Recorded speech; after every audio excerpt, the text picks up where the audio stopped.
අනේ මාව ෆිල්ම් එකක් බලන්න එක්කන්න යන්නකෝ ප්ලීස්. හරි හරි බබා. ඔයා ඔහොමම ඉන්න. මම තෙල් ටිකක් දාගෙන එන්න.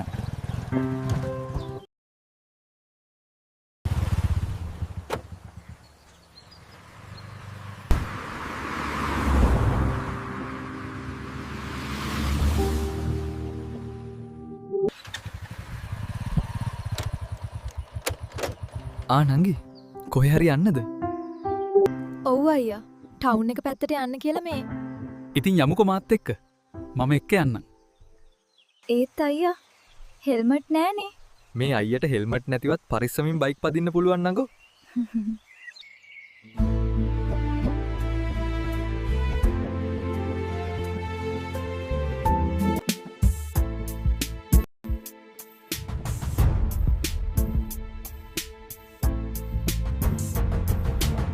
මචං ගණන් ගන්න එපා.